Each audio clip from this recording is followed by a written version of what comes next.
삶은 언제나 우리가 원하는 대로 흘러가지는 않습니다. 때로는 모든 것을 잃었다고 느끼고 배신당하고 상처받으며 스스로의 삶에서 길을 잃기도 합니다. 하지만 바로 그 부서진 조각들 속에서 저는 다시 일어설 힘을 찾았습니다. 자신을 사랑하는 법을 배우고 새로운 잠을 써 내려가기 시작했습니다. 이것이 저의 이야기입니다. 고통을 넘어 자유와 행복을 내면에서 찾아낸 한 여성의 여정입니다. 삶이 저를 어디로 데려가든 저는 더 이상 과거의 피해자가 아닙니다. 저는 제 이야기를 새롭게 써 내려가는 작가입니다. 안녕하세요. 저는 지은입니다. 제 인생에는 한때 끝이 보이지 않는 어둠의 시기가 있었습니다. 결혼이 무너지고 믿음이 배신당하고 스스로를 잃어버린 것 같은 절망의 순간들 말입니다. 하지만 그 고통의 여정을 통해 저는 깨달았습니다. 행복은 과거를 붙잡거나 다른 누군가로부터 얻으려는 데서 오는 것이 아닙니다. 행복은 우리 자신의 마음에서 시작되며 스스로를 사랑하고 존중하는 태도에서 피어납니다. 이 이야기는 저의 여정에 관한 것입니다. 고통을 극복하고 자유를 되찾으며 행복의 진정한 의미를 발견한 과정입니다.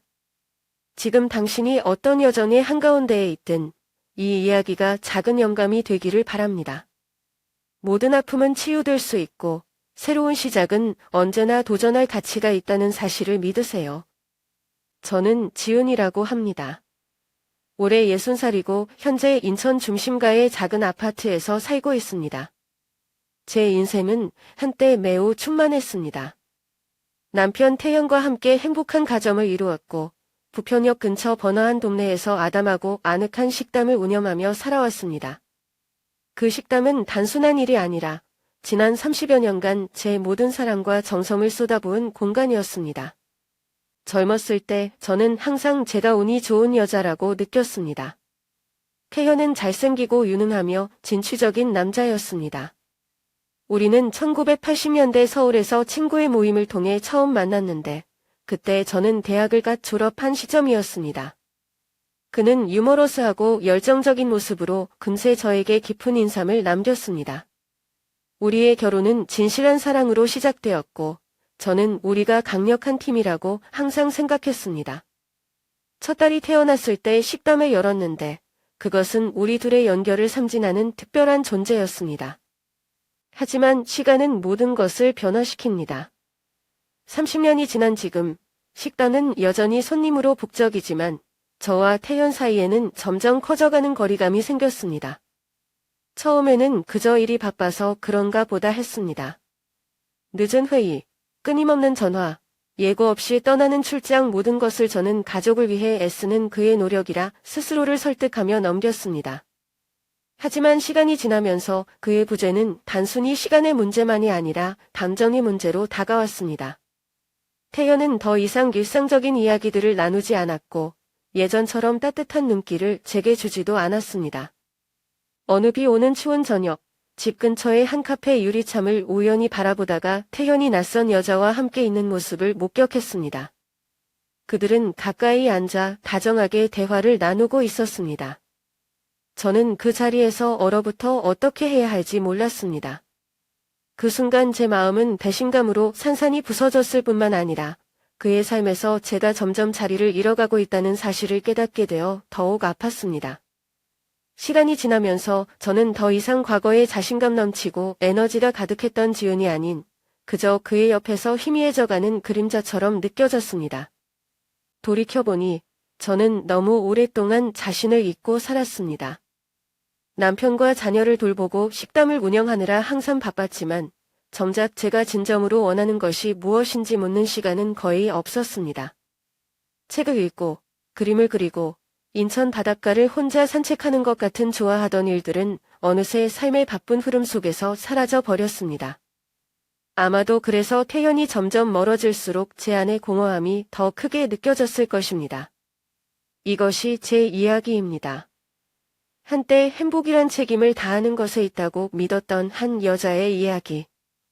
하지만 이제야 비로소 진정한 평화를 찾으려면 나 자신부터 다시 시작해야 한다는 것을 조금씩 깨닫고 있습니다. 태현은 항상 바빴습니다. 그는 이른 아침에 집을 나섰고 늦은 밤이 되어서야 돌아왔으며 가족과 함께하는 식사를 피하기 위해 종종 이를 핑계 삼았습니다. 처음에는 그가 우리 미래를 위해 최선을 다하고 있다고 스스로를 설득하려 했습니다. 하지만 시간이 지나면서 저는 그의 삶에서 단지 관찰자에 불과하다는 느낌을 받기 시작했습니다. 마치 그가 더 이상 신경 쓰지 않는 조용한 그림자처럼 말입니다. 어느 금요일 저녁, 저는 특별한 저녁 식사를 준비하기로 마음먹었습니다. 온 가족이 함께 모여 식사를 하길 바랐기 때문입니다. 태연과 아이들이 좋아하는 김치찌개, 불고기, 그리고 막내딸이 항상 만들어 달라고 했던 매운 떡볶이를 준비했습니다. 저는 저녁 6시부터 밤 9시 가까이까지 그를 기다렸습니다. 태연이 문을 열고 들어왔을 때 그는 식탁을 힐끗 보더니 한숨을 내쉬며 이렇게 말했습니다. 오늘 하루 종일 너무 바빴어. 먹을 힘도 없어. 먼저 좀 쉴게. 그 말은 마치 제 가슴에 비수를 꽂는 듯 했습니다.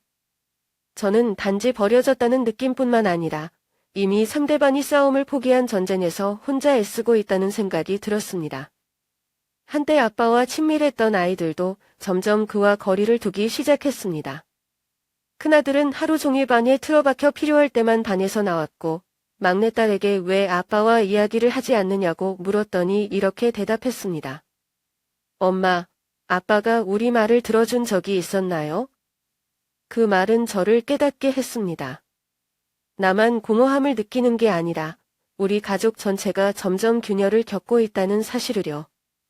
어느 일요일 아침, 온 가족이 함께 아침을 먹으며 대화를 나누어야 할 때였습니다. 하지만 태연은 또다시 업무 전화를 받고는 아무 말 없이 급히 나가버렸습니다.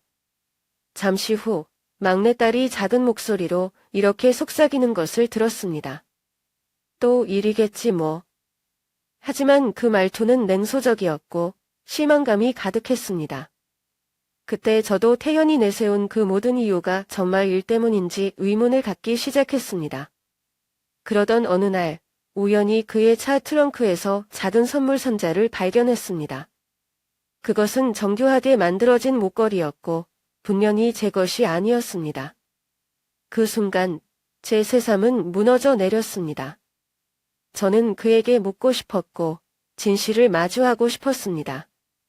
하지만 그럴 용기가 나지 않았습니다. 그가 무슨 말을 할지 두려웠기 때문입니다. 대신 저는 그 목걸이를 제자리에 조용히 돌려놓았습니다. 마치 그렇게 하면 아무 일도 없었던 것처럼요.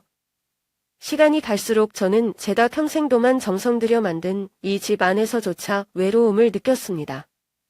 한때 가족의 웃음소리로 가득했던 익숙한 부엌은 이제 답답한 침묵만 감돌고 있었습니다.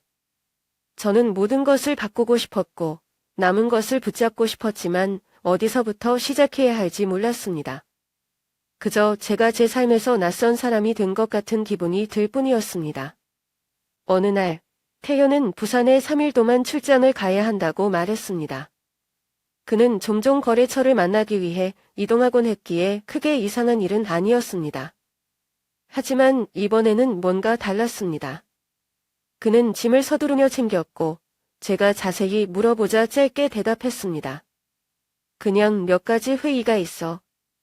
별거 아니야. 그는 제 눈을 피했는데 그 모습이 무언가 숨기고 있다는 느낌을 강하게 들게 했습니다.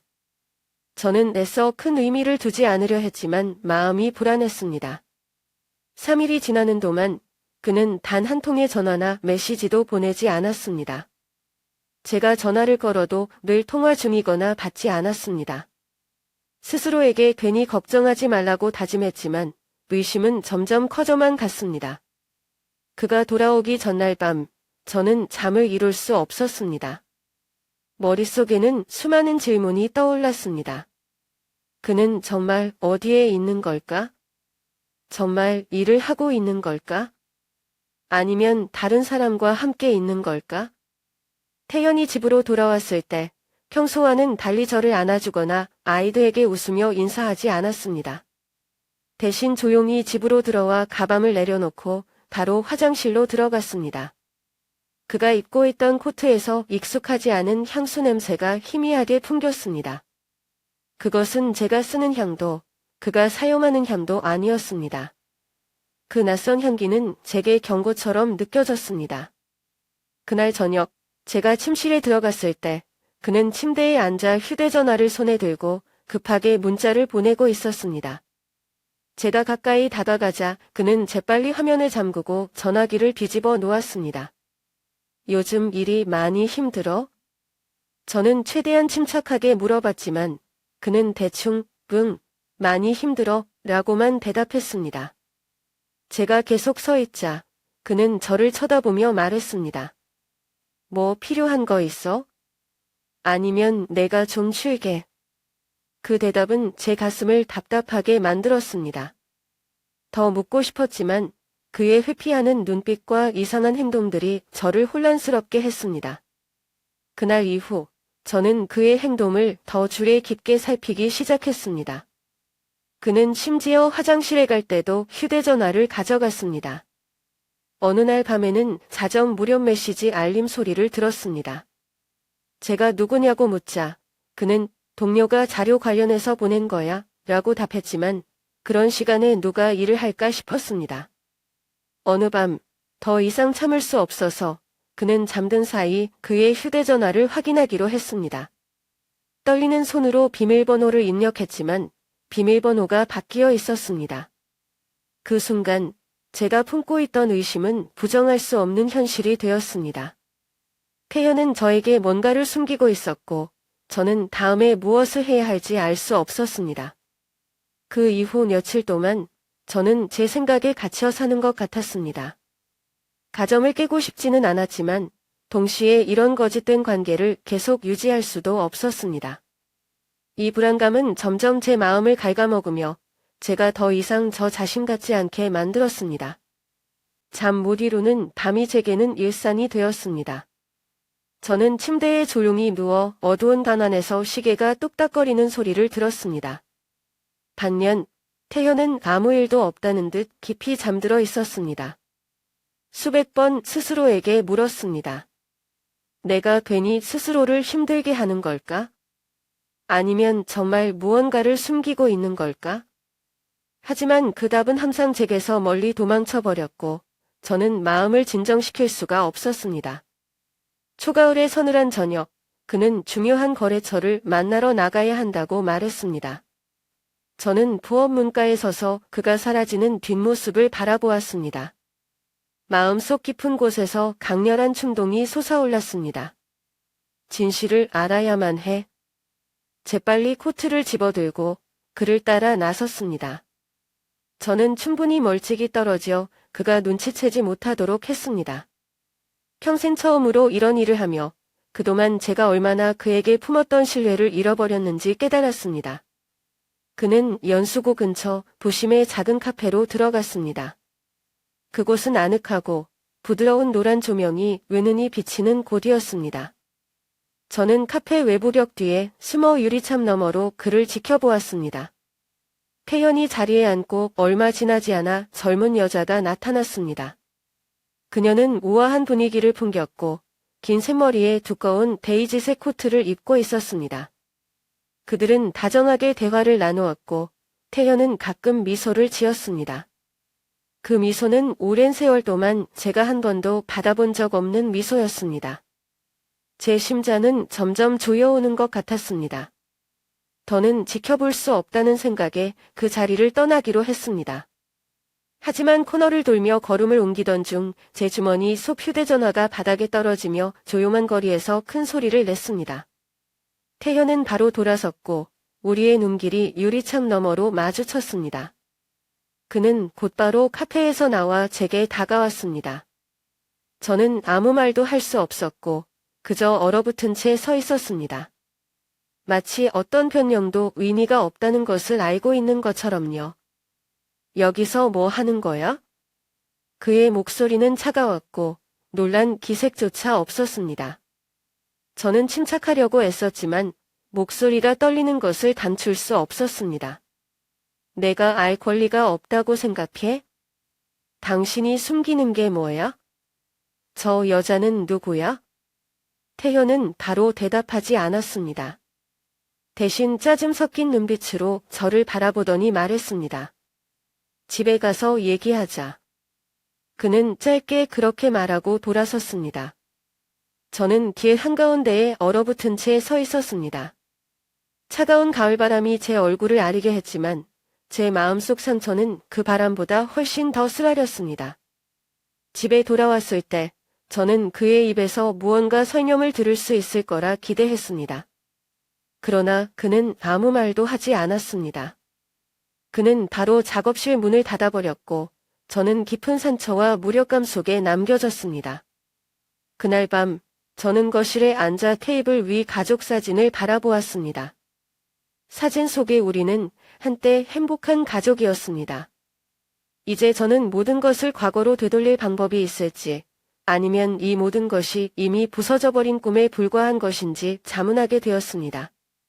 저는 더 이상 이 두려움과 불안 속에서 살아갈 수 없었습니다. 매일이 지나갈수록 저는 제 결혼 생활이라는 감옥에 갇힌 기분이 들었습니다. 출구도 명확한 답도 없는 상태에서 끝없는 질문들이 저를 안에서부터 갉아먹고 있었습니다. 저는 알고 있었습니다. 진실을 밝히지 않는다면 결국 미쳐버릴 것이라는 사실을요. 어느 늦은 저녁, 태현이 갑작스러운 회의를 이유로 집을 떠난 후 저는 결심했습니다. 행동에 나설 때였습니다.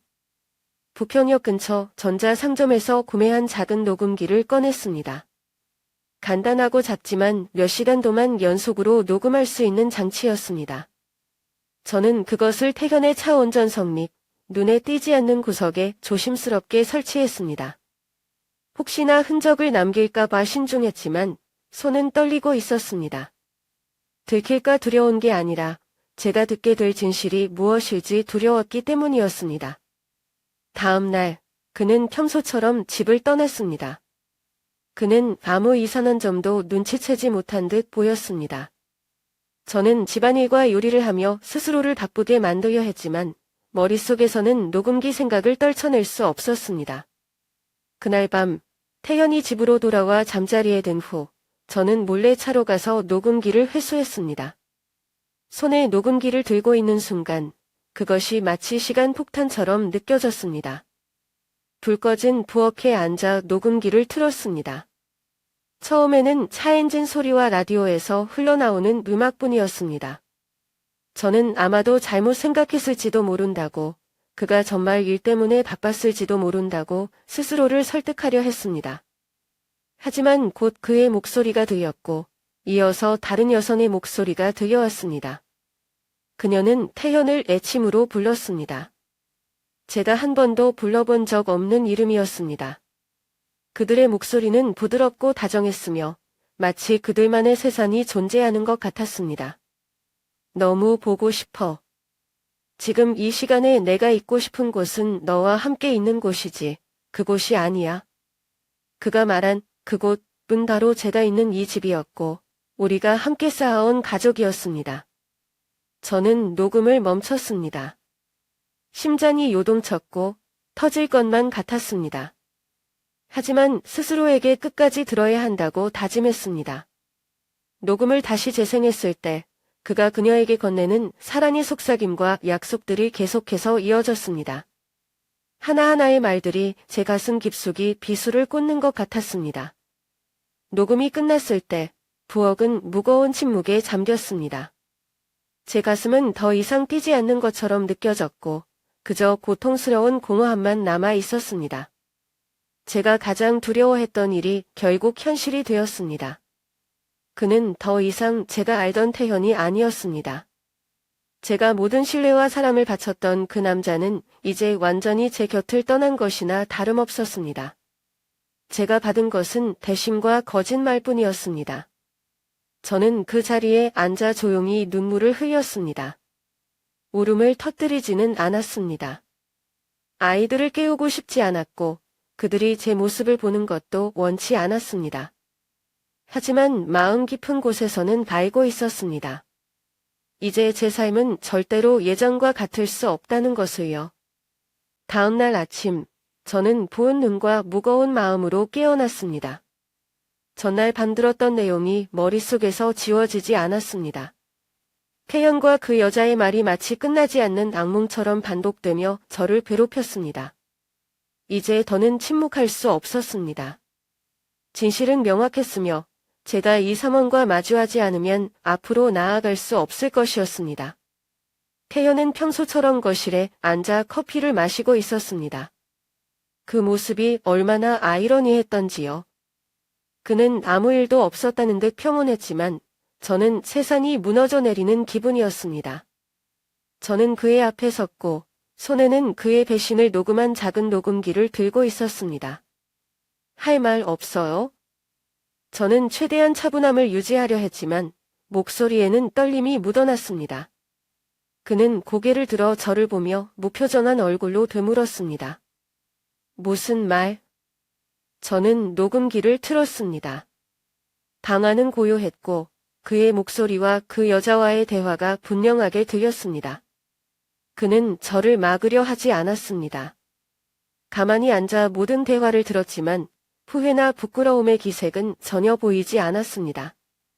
녹음이 끝난 후 저는 그를 바라보며 기다렸습니다. 해명, 사과 또는 최소한의 인간적인 반응이라도 기대하며 말입니다. 그러나 그가 내뱉은 말은 단 한마디였습니다. 그건 내 권리야. 저는 얼어붙었습니다. 권리라고요? 믿을 수 없다는 듯 말을 되뇌었습니다. 가족을 배신할 권리, 나와 아이들에게 상처를 줄 권리? 그게 당신이 말하는 권리인가요? 그는 어깨를 으쓱이며 아무렇지도 않다는 듯 대답했습니다. 난 평생 열심히 일했어. 이제는 내 자신을 위해 살 자격이 있어. 지은. 그걸로 사과할 이유는 없어. 그의 말은 칼날처럼 제 마음 깊숙이 찔러 들어왔습니다. 제가 사랑했던 남자, 가정을 위해 모든 것을 희생하며 함께했던 남자가 이제는 자신의 배신을 자격이라고 부르고 있었습니다. 더 이상 그는 제가 알던 다정하고 헌신적이었던 남편이 아니었습니다. 그는 차갑고 무감각한 낯선 사람으로 변해 있었습니다. 저는 그를 바라보며 아무 말도 하지 못했습니다. 머릿속에는 제가 그를 위해 헌신했던 모든 순간이 떠올랐습니다. 제가 만든 모든 식사, 제 욕구를 억누르고 그의 필요를 우선시했던 모든 순간들. 하지만 이제 보니 그것들은 그에게 아무런 의미도 없었던 것 같았습니다. 나와 아이들 생각은 해본 적 있어요? 저는 간신히 목소리를 짜내며 물었습니다. 우리가 겪을 상처와 고통에 대해 한 번이라도 생각해 본 적 있어요? 그는 바로 대답하지 않았습니다. 잠시 후 그는 자리에서 일어나 저를 지쳐 보이는 눈으로 바라보며 말했습니다. 지은, 나는 싸우고 싶지 않아. 내가 받아들일 수 없다면 그건 내 문제야. 그는 그렇게 말한 뒤 방을 떠났습니다. 저는 혼자 방 한가운데 서서 깨진 마음을 안고 있었습니다. 얼마나 오래 그 자리에 서 있었는지 모르겠습니다. 주변의 모든 것이 흐릿해져 갔고 남은 것은 고통과 공허함 뿐이었습니다. 그는 더 이상 제가 사랑했던 남자가 아니었고 이 결혼도 제가 믿어왔던 그 무엇도 아니었습니다. 그 순간 저는 더 이상 예전처럼 살아갈 수 없다는 것을 깨달았습니다. 그날 밤 이후 저는 더 이상 잠들 수 없었습니다. 눈을 감을 때마다 태현의 차가운 말이 떠올랐습니다. 내가 받아들일 수 없다면 그건 내 문제야. 그 말은 마치 판결문처럼 제 머릿속에서 울려 퍼지며 제가 지난 몇십 년간 지켜오려 했던 모든 것을 끝내버렸습니다. 이제 더는 선택의 여지가 없었습니다. 다음 날 아침, 아이들이 학교에 가고 집에 우리 둘만 남았을 때 저는 식탁으로 걸어갔습니다. 태연은 조용히 신문을 읽고 있었습니다. 우리 얘기 좀 해요. 저는 전에 없이 단호한 목소리로 말했습니다. 그는 고개를 들어 저를 바라보며 감정 없는 눈빛으로 대답했습니다. 이번엔 또 무슨 일이야? 우리 이혼해요. 제 입에서 나온 말은 작은 폭풍처럼 터져나왔지만 제 마음속에는 이상할 만큼의 평온함이 있었습니다. 처음으로 저는 저 자신을 위해 목소리를 냈습니다. 오래전 잊어버린 제 자존심을 되찾는 순간이었습니다. 그는 신문을 내려놓고 잠시 저를 바라보았습니다. 진심이야? 그의 목소리에는 놀람보다는 무심함이 느껴졌습니다. 그래요. 정말로 생각 끝에 내린 결정이에요. 더 이상 이런 거짓 속에서 살 수 없어요. 당신이 가족을 배신했는데 제가 모든 게 괜찮은 척 살 수 없다고요. 태연은 의자에 몸을 기댄 채 한숨을 내쉬었습니다. 이혼한다고 뭐가 달라지는데? 너는 나랑 이렇게 몇십 년을 살아왔어. 내가 없으면 뭘 할 수 있겠어? 그의 말에 저는 화가 나면서도 어이없었습니다. 제가 그 없이 살아갈 수 없다는 그의 확신이 얼마나 우스운지 깨달았습니다. 저는 너무 오랫동안 그를 위해, 가족을 위해 살아왔기에 제 자신을 잊고 있었습니다. 하지만 이제 저는 알았습니다. 변화하지 않는다면 저는 결국 제 자신마저 잃게 될 것이라는 것을요. 결정을 내리는 것은 쉬운 일이 아니었습니다. 아이들에게 큰 상처를 줄 것이라는 걸 알았기 때문입니다. 그날 밤 가족이 거실에 모였을 때 저는 진실을 털어놓기로 했습니다. 서울에서 회사에 다니고 있는 27살 큰아들은 조용히 저의 말을 들었고 22살 막내딸은 제가 이혼이라는 말을 꺼내자마자 눈물을 터뜨렸습니다. 이해가 안 돼요. 막내딸은 눈물을 흘리며 소리쳤습니다. 왜 조금만 더 노력할 수 없는 거예요? 왜 가족을 깨야만 하는데요? 저는 침착하려고 했지만 딸이 고통스러워하는 모습을 보며 가슴이 찢어지는 것 같았습니다. 정말 미안하다. 하지만 엄마는 더 이상 이렇게 살 수가 없다. 엄마는 내가 한 사람은 참고만 하고 다른 한 사람은 정직하지 않은 모습을 보며 자라길 원치 않는다. 그때 큰아들이 감정이 북받친 듯한 목소리로 말했습니다. 엄마, 이해해요.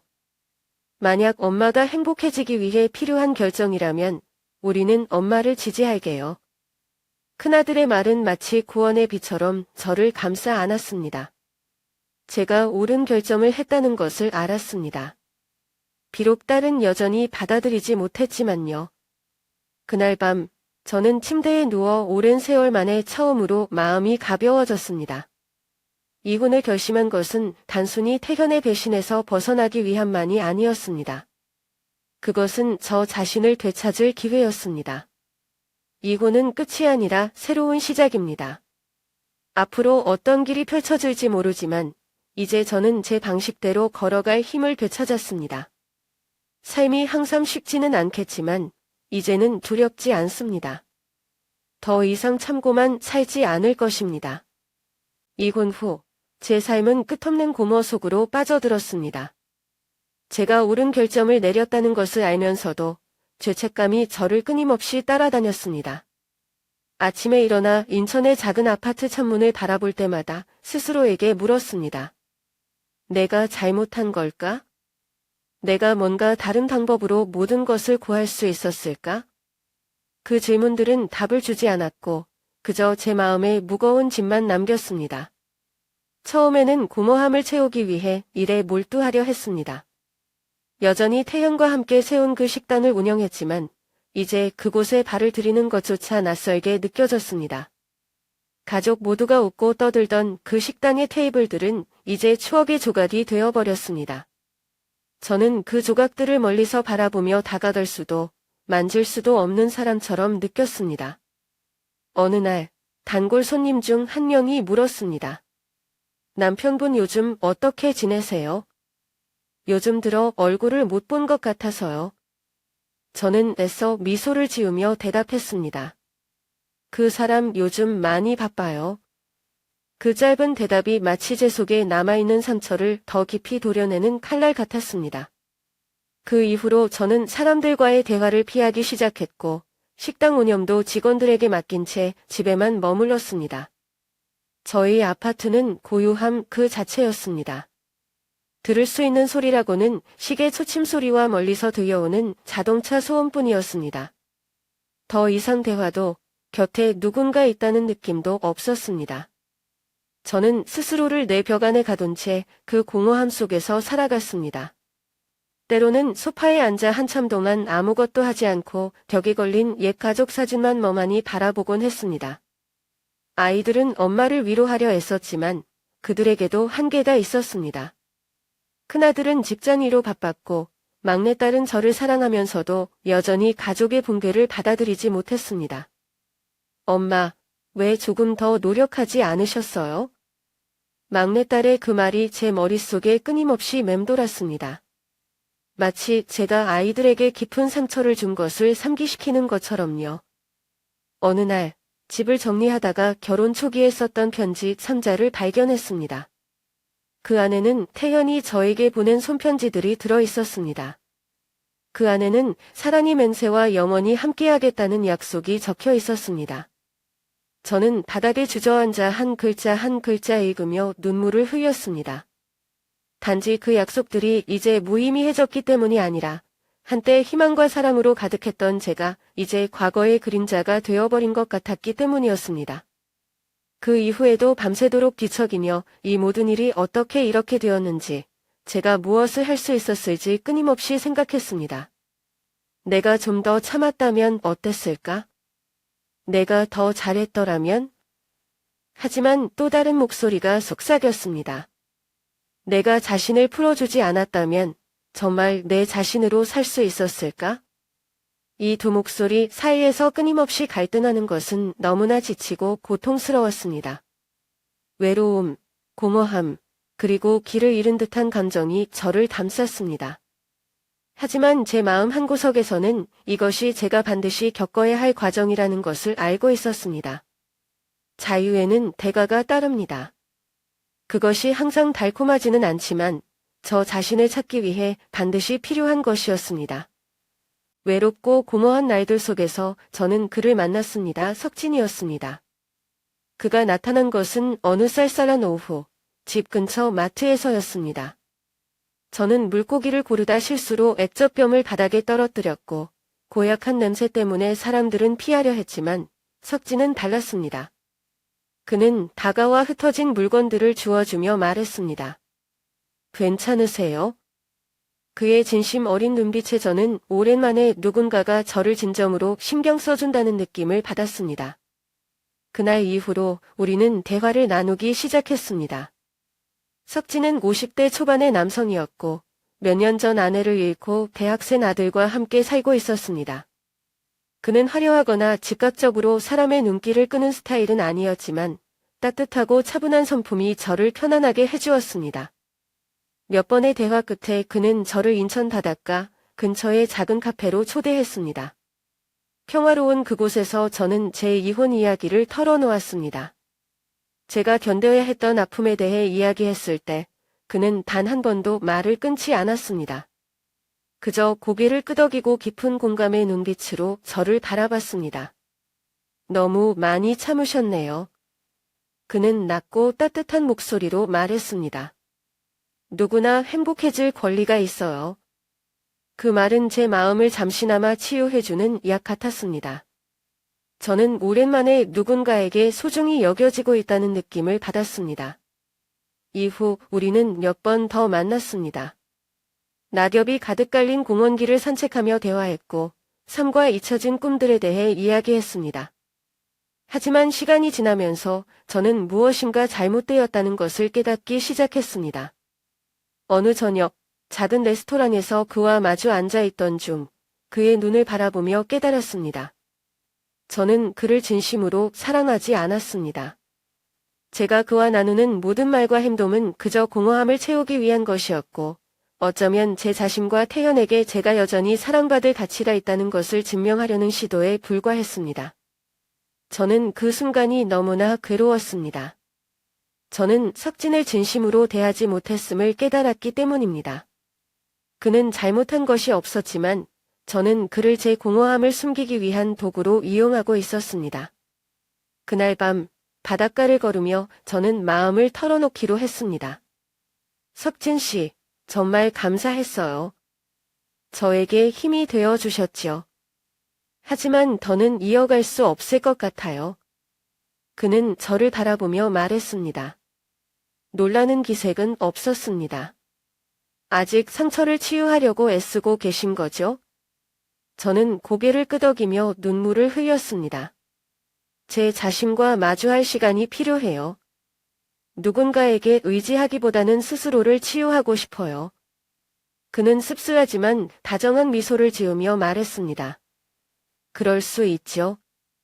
누구나 자신만의 시간이 필요한 법이니까요. 하지만 잊지 말아요. 지은 씨, 당신은 사랑받을 자격이 있는 사람입니다. 그의 말은 제게 깊은 울림을 주었습니다. 저는 행복이 새로운 관계로 공허함을 채우는 것이 아니라 제 자신을 되찾는 데서 온다는 것을 깨달았습니다.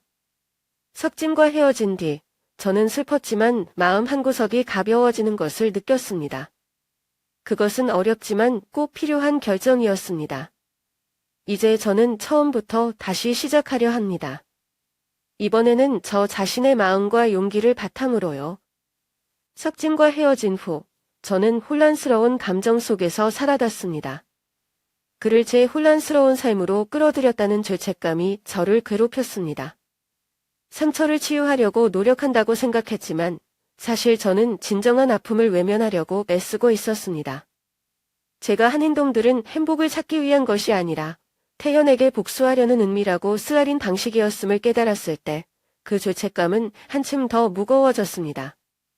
저는 제 자신을 돌아보기 시작했습니다. 제가 선택한 길은 저를 치유하는 대신 끝이 없는 미로로 빠져들게 만들고 있었습니다. 초겨울의 어느 아침, 창가에 앉아 따뜻한 차를 손에 들고 지난 시절을 떠올렸습니다. 저는 한때 꿈과 에너지로 가득 찬 지은이었습니다. 자신이 좋은 것을 누릴 자격이 있다고 믿었던 사람이었죠. 그런데 지금은 아픔과 분노의 굴레에 갇혀 제 자신을 잃어버린 상태였습니다. 그날 저녁, 저는 집 근처 송도 해변으로 산책을 나갔습니다. 차가운 바닷바람이 몸을 스치며 소름이 돋았지만 고요한 해변의 분위기는 제 마음을 차분하게 만들어 주었습니다. 파도가 끊임없이 밀려오는 것을 바라보며 생각했습니다. 나는 내 삶을 대체 무엇으로 만들고 있는 걸까? 그 순간 저는 답이 복수나 일시적인 만남 속에 있지 않음을 깨달았습니다. 젊었을 때 태연과 아이들과 함께 이곳에 캠핑을 왔던 기억이 떠올랐습니다. 우리는 바닷가에서 고기를 구워 먹고 웃고 떠들며 불꽃놀이를 즐겼습니다. 그 추억은 제게 눈물을 자아냈지만 동시에 중요한 것을 일깨워 주었습니다. 행복은 타인에게서 빼앗거나 과거를 원망하는 데서 오지 않습니다. 그것은 제가 제 자신과 화해하고 과거를 있는 그대로 받아들이는 데서 시작됩니다. 다음 날, 저는 인천 시내에 있는 여성 이혼 지원센터를 찾아갔습니다. 그곳에서 저와 비슷한 아픔을 겪고 있는 여성들을 만났습니다. 우리는 작은 원을 이루어 앉아 서로의 이야기를 나누었습니다. 누구도 비난하거나 판단하지 않았습니다. 어떤 이는 배신에 대해, 어떤 이는 폭력에 대해 이야기했고, 또 어떤 이는 저처럼 잃어버린 자신의 삶의 의미를 되찾으려 애쓰고 있었습니다. 한 연세가 있는 여성이 말했습니다. 나도 한때 전 남편을 미워했어. 하지만 어느 순간 깨달았지. 미움은 나를 더 고통스럽게 만들 뿐이라는 걸, 용서는 그를 위해 하는 게 아니라 나 자신을 위해 하는 거야. 그 말은 어둠 속에 있던 제게 빛처럼 다가왔습니다. 저는 용서가 태연의 행동을 인정하는 것이 아니라는 것을 알았습니다. 용서는 제 안의 분노와 상처를 내려놓아 스스로를 자유롭게 만드는 것이었습니다. 복수는 어떤 형태로든 또 다른 상처를 남길 뿐이라는 것을 깨달았습니다. 저는 더 이상 저의 가치를 타인을 통해 증명하거나 공허함을 메우기 위해 억지로 무언가를 채우지 않기로 했습니다. 제가 진정으로 해야 할 일은 제 자신을 사랑하고 새로운 삶을 만들어가는 것입니다. 센터를 떠나면서 저는 마음이 한결 가벼워졌습니다. 이것이 앞으로의 긴 여정에서 첫걸음일 뿐이라는 것을 알고 있었습니다. 그러나 그 첫걸음이야말로 가장 중요한 시작이라는 것을 깨달았습니다. 그날 이후 저는 제 자신에게 시간을 주기로 결심했습니다. 책을 읽고 요리 수업에 등록하고 요가도 시작해 보았습니다.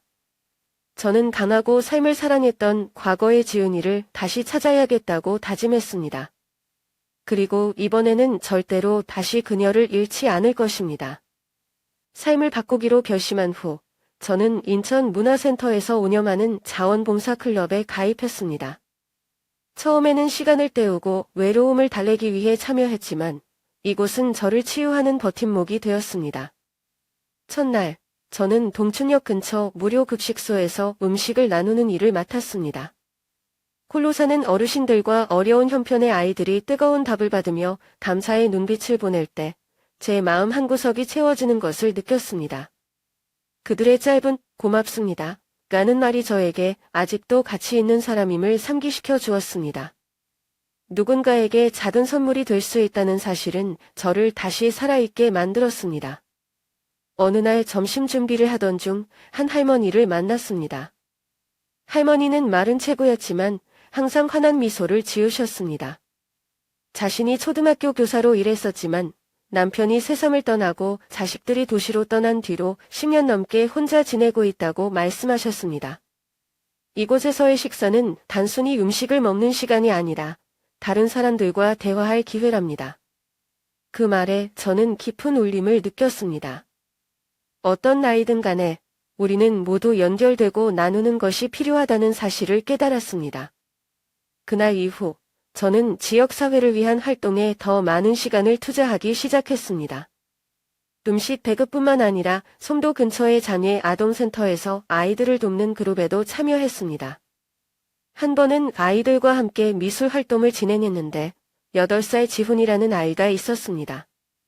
그는 뇌성마비를 앓고 있어 의사소통이 어려웠지만 가족을 주제로 한 다채로운 그림을 그렸습니다.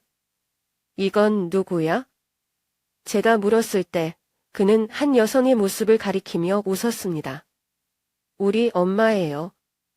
근데 엄마는 멀리 일하러 갔어요. 저는 말없이 앉아 있었습니다.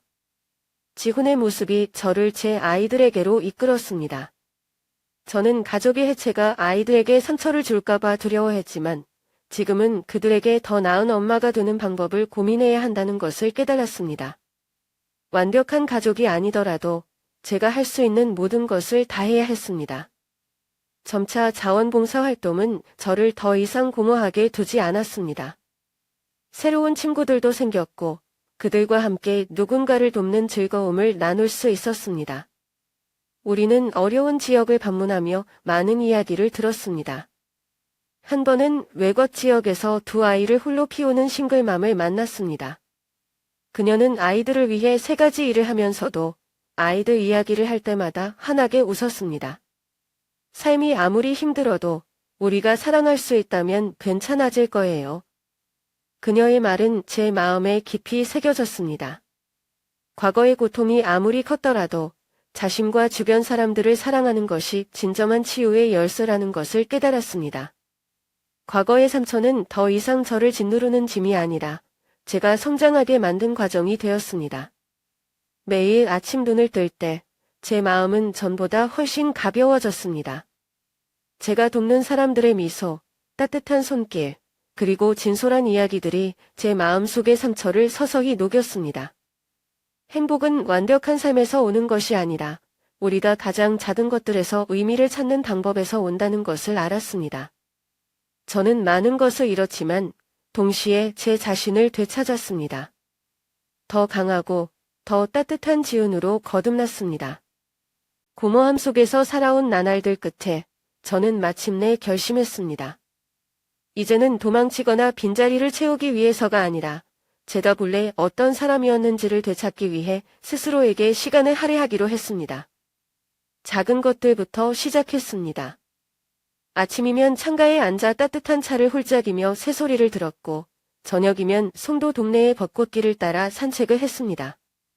이런 소박한 순간들이 제게 오래전 잃어버렸던 평온함을 되찾아 주었습니다.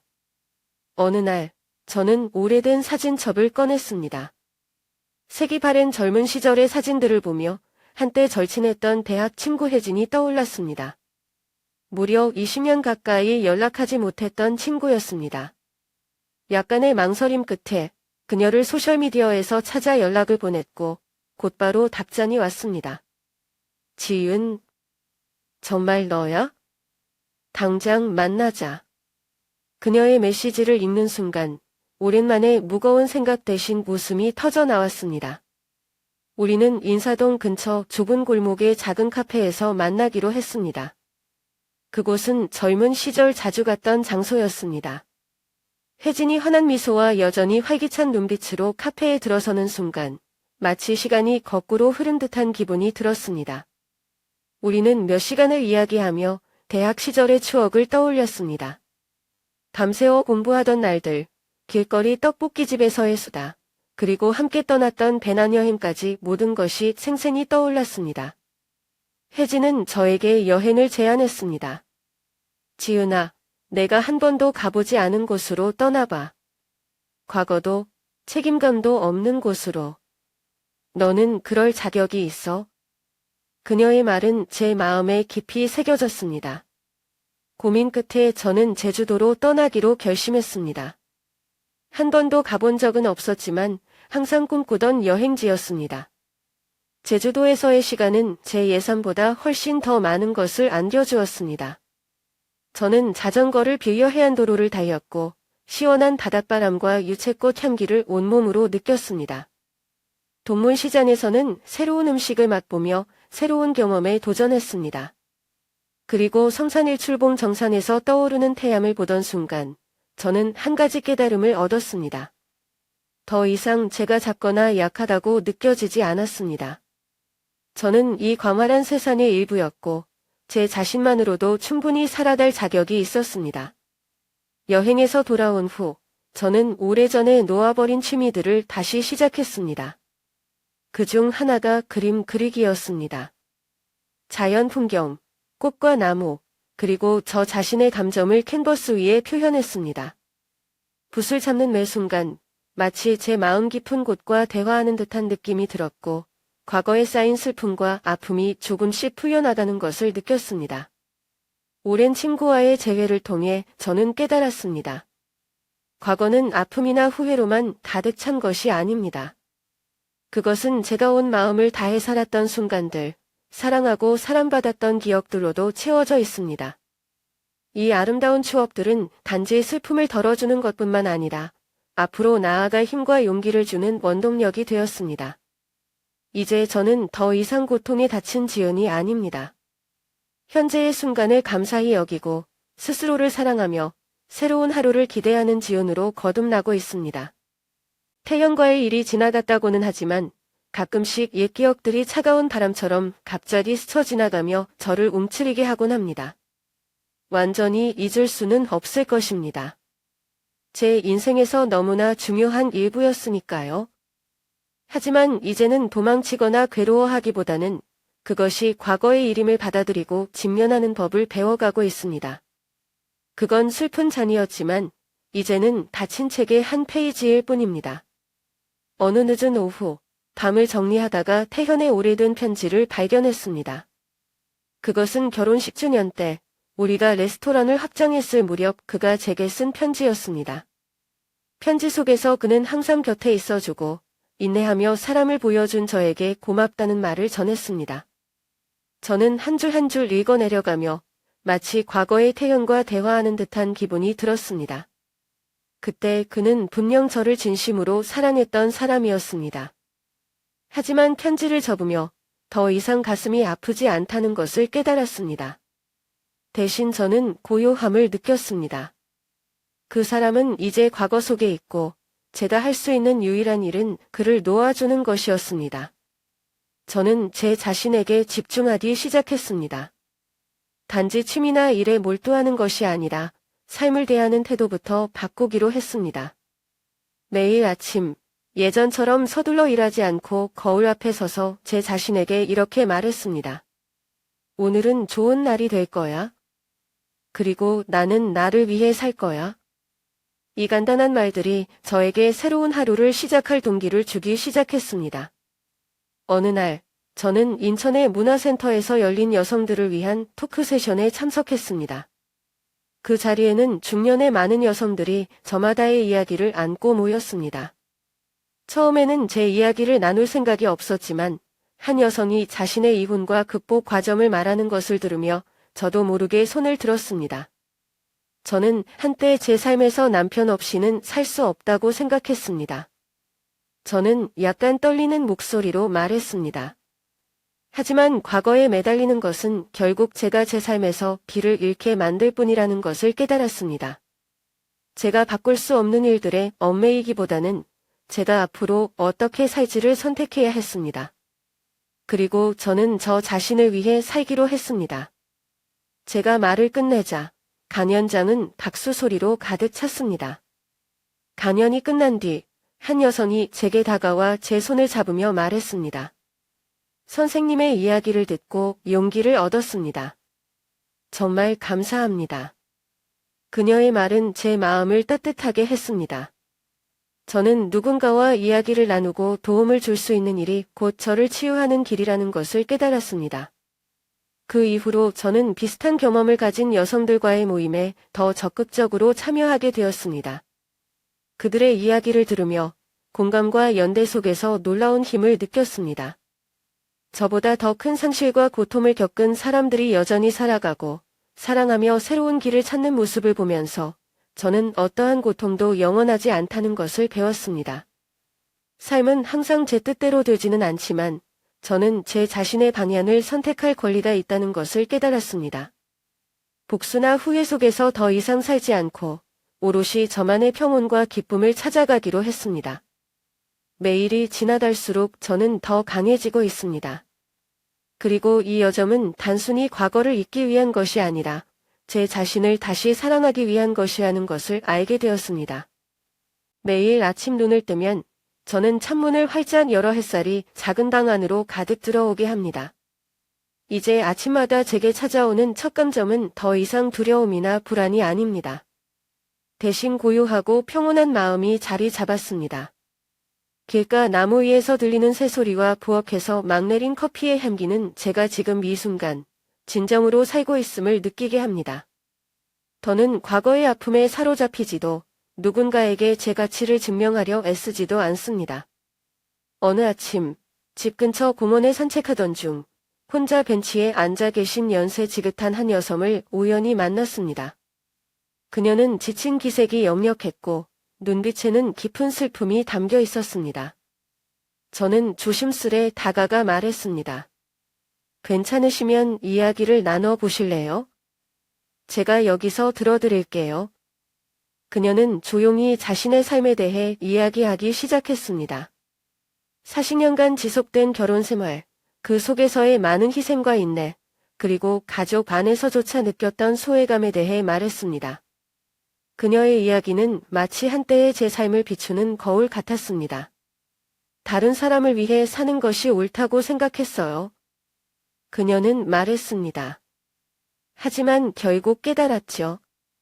아무도 내 삶을 대신 살아줄 수 없다는 걸. 그 대화는 하루 종일 제 마음을 사로잡았습니다. 우리가 어떤 상황에서 살든 진정한 평화를 찾는 여정은 자기 자신을 받아들이고 타인의 기대에서 벗어나는 데서 시작된다는 것을 다시금 깨달았습니다. 그날 이후 저는 매일 아침 일기를 쓰기로 했습니다. 슬픔을 기록하기 위해서가 아니라 일상 속에서 발견한 작은 감사의 순간들을 적어보기로 했습니다. 창가에 핀 꽃, 향긋한 차 한 잔, 오랜 친구의 건강을 묻는 메시지 같은 소소한 행복들이 일기의 주제가 되었습니다. 제가 가장 자랑스럽게 느끼는 변화 중 하나는 아이들과의 관계가 더 좋아졌다는 점입니다. 아들은 제가 어려움을 극복하는 과정을 지켜본 후 이렇게 말했습니다. 엄마가 이렇게 강한 분인 줄 몰랐어요. 엄마 덕분에 어떤 일이 있어도 다시 일어나 걸어갈 수 있다는 걸 배웠어요. 그 말에 저는 눈물이 차올랐습니다. 제 스스로 자유를 찾았을 뿐만 아니라 제 아이들에게도 힘과 용기를 전할 수 있었음을 깨달았습니다. 어느 날 오후, 저는 태연과 함께 운영했던 옛 레스토랑을 찾았습니다. 지금은 젊은 부부가 그곳을 운영하고 있었고, 제가 한때 만들어 놓았던 아늑한 분위기를 그대로 유지하고 있었습니다. 안으로 들어가자 익숙한 구석 자리가 보였습니다. 아이들과 함께 앉아 웃고 떠들던 장소였지요. 하지만 이번에는 후회나 그리움이 아닌 미소가 떠올랐습니다. 그것은 제 과거의 일부였고 지금의 강인한 저를 만든 소중한 경험이었습니다. 이제 저는 더 이상 무엇도 증명할 필요가 없습니다. 태연에게도, 세상에게도, 그리고 제 자신에게도요. 진정한 자유는 어려움을 벗어나려 애쓰는 데서 오는 것이 아니라 그 어려움을 마주하고 그것을 극복하는 데서 온다는 것을 배웠습니다. 청계산 정상에서 맞이한 어느 이른 아침, 인천 시내가 아침 햇살에 물들어가는 모습을 바라보며 저는 눈을 감고 깊이 숨을 들이마셨습니다. 그리고 스스로에게 속삭였습니다. 마침내 나는 행복을 찾았어. 누군가에게서가 아니라 내 마음에서. 모든 것이 지나고 나서야 저는 깨달았습니다. 제 삶이 태연과 함께하지 않더라도 충분히 온전할 수 있다는 것을요.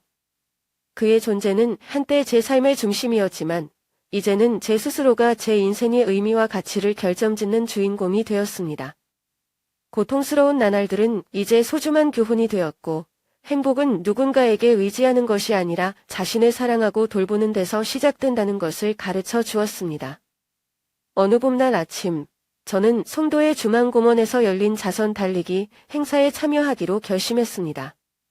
60세를 넘겼음에도 불구하고 저는 꾸준히 연습했습니다. 단지 건강을 위해서가 아니라 나이는 한계가 아니라는 것을 스스로에게 증명하고 싶었습니다. 결승선을 통과했을 때 자원봉사자들과 참가자들의 박수가 울려 퍼졌습니다. 그 순간 저는 말할 수 없는 자부심과 함께 제 자신이 그 어느 때보다 강인하게 느껴졌습니다. 매일 저는 진정으로 행복을 느낄 수 있는 일들에 시간을 할애합니다. 저는 자주 지역 시장을 찾아 신선한 재료를 구입하고 그것으로 제가 좋아하는 음식을 만듭니다. 더 이상 누군가를 위해 요리하지 않고 오롯이 제 자신을 위해 준비한 식사를 즐깁니다. 한 번은 작은 국수 가게에서 냉면을 먹던 중 고등학교 시절 친구를 우연히 만났습니다. 그는 저희 이혼 소식을 들었다며 지금의 저를 보고 깜짝 놀랐다고 했습니다. 지은아, 너는 정말 풍파를 겪은 사람 같지가 않아? 정말 행복해 보여. 그 말은 단순한 칭찬이 아니라 제가 이룬 긍정적인 변화를 증명해주는 말이었습니다. 물론 삶이 항상 완벽할 수는 없습니다. 때때로 과거의 기억들이 불쑥 떠오르곤 합니다. 특히 나이 든 부부들이 손을 잡고 산책하는 모습을 볼 때 말입니다. 하지만 이제는 그들에게 부러움이나 후회를 느끼기보다는 진심으로 존경과 감탄을 보냅니다. 저는 각자의 인생 여정이 다르고 저희 여정 또한 나름대로 가치 있는 이야기임을 받아들였습니다. 저희 삶에서 가장 큰 위안 중 하나는 자녀들과의 관계가 훨씬 더 깊어졌다는 점입니다. 막내딸은 종종 저를 서울로 초대하여 그녀가 주최하는 예술 워크숍에 참여하도록 권유합니다. 한 번은 그녀의 요청으로 무대에 올라 발언을 하게 되었습니다. 저는 한때 가족을 위해 살아야 한다고만 생각했어요. 하지만 이제는 저 자신을 위해 사는 것도 가족을 사랑하는 방법이라는 것을 알게 되었습니다. 제게 다시 시작할 힘을 준 건 바로 제 아이들이었습니다.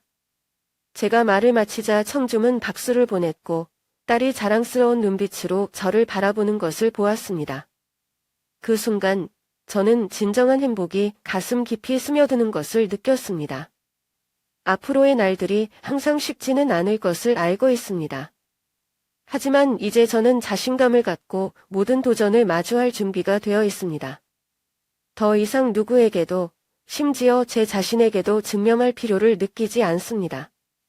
가장 중요한 것은 제가 제 자신을 다시 찾았다는 사실입니다. 강인하고 독립적이며 자신을 사랑하는 지은으로요. 미래가 어떤 모습일지 몰라도 저는 두려움 없이 한 걸음씩 나아갈 것입니다. 열린 마음과 긍정적인 태도로 제 삶에 새로운 잠을 써내려갈 것입니다. 이 여정은 단지 과거를 극복하는 것이 아니라 제 삶에 의미를 더하는 새로운 이야기를 만들어가는 과정입니다.